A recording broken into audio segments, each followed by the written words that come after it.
I feel about Shaq saying that Wilt only won 2 titles, and how do I think about it? He has a valid point because Wilt Chamberlain, you can make the case, the greatest offensive force in NBA history. I'll make that case. I'll take his dominance over Jordan scoring more and LeBron scoring more. I'll take that. Or Karl Malone scoring more, Kareem. We know how much they hate Wilt Chamberlain. He was stat, but stats do carry weight. Just like how they hold up with Babe Ruth or you want Barry Bonds, who's the home run hitter. Wilt Chamberlain was a dominant force. Now, I'll say this. Will it be controversial? I don't care.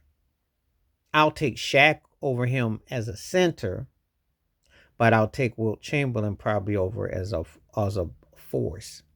Let me explain the difference. It's kind of like my Steph over argument over Magic.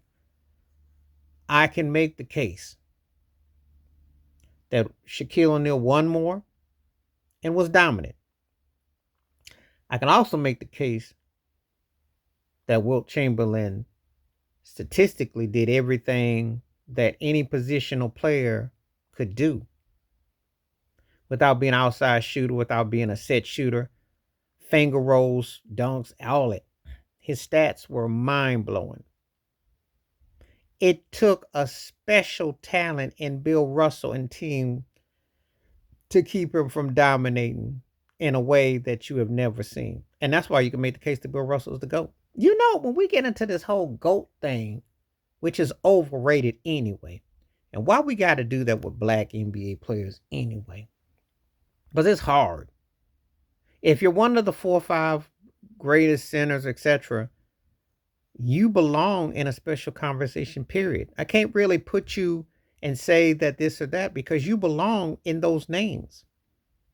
Shaq belongs in the names with Wilt, Kareem, Russell, and whoever else you want to put underneath that. It can be Hakeem or Moses, George Mike, and Jokic.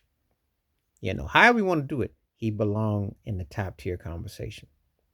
Case closed, period. They dominate for the years.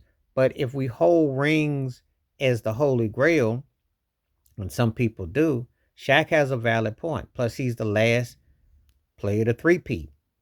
And he was better than Kobe Bryant. And listen, I had much respect for Kobe.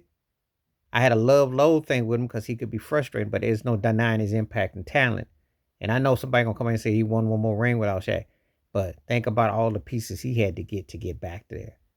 With Bynum, with Gasol, with Meta, with all that. You know, just saying. But when Shaq was in LA, Shaq was the better of the two. And Shaq's first year in Miami, he was the better of the two. Okay, so let's just keep it 100. Shaq got robbed out of league MVPs, and things didn't go the way they should have gone and what have you.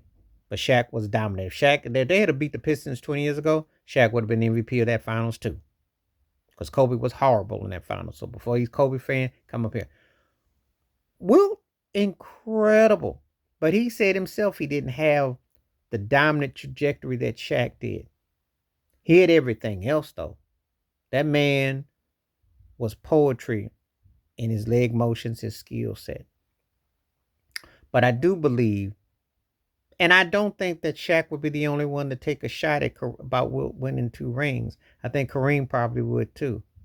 I think he would. He may not come out because Shaq has a chance to be more boastful with it. But people look at your ring count. They're going to look at how dominant your teams were.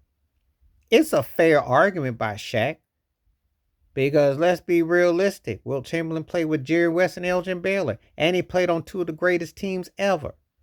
Aside from that 67 win team when Shaq won MVP and Phil's first year and all that, and Kobe was still a pup in training. Yeah, Glenn Rice, and Ron Harper, but come on now.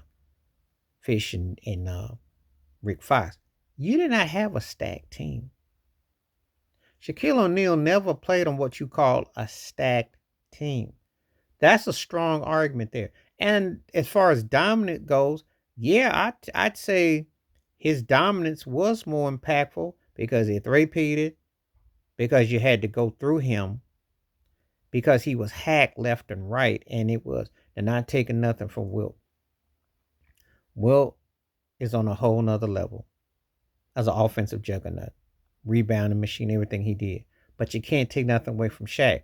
So I'm gonna say it like this: two sides to it. Shaq is right about the ring count and the impact count, but also Will Chamberlain is somebody that he went against a squad that with arguably a better force than Bill Russell and a team that was stacked against. And sometimes you can't beat what you can't hit.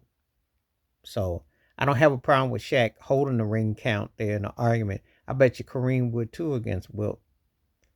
But Wilt went against an immobile object, a normal object, and Bill Russell that wasn't gonna be swayed. And Bill Russell is far greater than people give him credit for. Because when you know how to win and defense wins championships, I don't care what era you in, it speaks volumes. So I have no problem with Shaq pointing out Wilt's two rings, because it's all subjective anyway. I mean, how many rings do you need to be considered greater than whatnot? You know, some people consider Oscar Robertson just as important as Michael Jordan with one ring. Some people do. So before you get in that, you got to have all these rings. That people don't respect Bill Russell. He's the most disrespected all-time great player ever because they'll say he's the winningest, or they'll say he played against plumbers and lounge singers and circus clowns. They do everything to disrespect that. So eras cover eras to cover eras. Put some respect by what people say. I got no problem with Shaq pointing it out, but at the same time, Wilt's numbers say he was incredible force. It's just that he went against a better team. He changed his whole game to lead the league in assists. So, but it all depends on how you look at it. But please hit like, subscribe, work on thoughts, comments, and I do respond. Thank you. Wash your hands. Keep your mind clear. Watch out for another shit if you feel like I'm out. Peace.